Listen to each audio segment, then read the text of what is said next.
સાવરકુંડલા તાલુકાના બાઢડા ગામમાં આવેલ દશામા મંદિર ખાતે દર દશમના દિવસે પરંપરાગત રીતે માતાજીની લાપસીનું આયોજન કરવામાં આવે છે।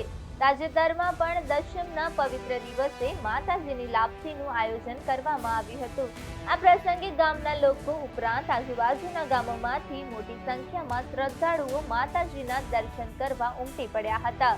શ્રદ્ધાળુઓએ માતાજીના આશીર્વાદ મેળવી સૌ સાથે ભોજન પ્રસાદનો લાભ લીધો હતો। હાલ મંદિરના પૂજારી શ્રી જશુમા માતાજી મંદિર ખાતે નિયમિત પૂજા પાઠ કરે છે, તેમજ અહીં આવતા તમામ ભક્તોને પ્રેમપૂર્વક ભોજન પ્રસાદ કરાવવામાં આવે છે। ખાસ કરીને નાના બાળકોને બટુક ભોજન કરાવી ધાર્મિક સંસ્કારોનું સંવર્ધન કરવામાં આવે છે। ઉલ્લેખનીય છે કે બાઢડા ગામ ધાર્મિક દ્રષ્ટિએ ખૂબ જ વિશિષ્ટ સ્થાન ધરાવે છે। સમગ્ર ગામમાં આશરે 25 જેટલા મંદિરો અને આશ્રમો આવેલા છે, જે સમગ્ર સાવરકુંડલા તાલુકામાં એક અનોખી ઓળખ બનાવે છે। ગામના લોકો તમામ ધાર્મિક પ્રસંગો ખૂબ જ એકતા અને ઉત્સાહ સાથે ઉજવે છે। ખાસ કરીને ગુરુ પૂર્ણિમાના દિવસે બાઢડા ગામમાં ભવ્ય મેળાનું આયોજન થાય છે।